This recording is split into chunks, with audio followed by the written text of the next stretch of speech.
দেখো আমায়, আমার হৃদয়ে আর কিছুই নেই। আমি আর পীড়াকে অনুভব করি না। নিজেকে দোষী ভাবার দরকার নেই কাকাশি। এই আঘাত আমাকে এই নরকের দুনিয়া দিয়েছে। আগে আমি পীড়াকে অনুভব করতাম, কিন্তু সত্যি এসবের মানে কি?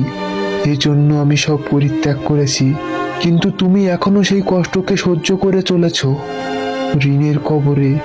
আর আমারও, আমার কাছে ঋণ এমন কেউ যে মারা যাওয়ার জন্য নয়। কাকাশি, তুমি ঠিক আছো? তোমাকে আর কষ্ট করতে হবে না। তোমার হৃদয়ের সেই শূন্যতা অবিলম্বে পূরণ হয়ে যাবে। ঋণ আর নেই, কিন্তু তুমি এখনো বেঁচে আছো। তুমি কি মনে করো এমনটা করলে তোমার হৃদয়ের শূন্যতা পূরণ হবে? আসল ঋণের স্মৃতি মুছে ফেলো না। কিরাম রক্ষার জন্য সে নিজের প্রাণ দিয়েছে।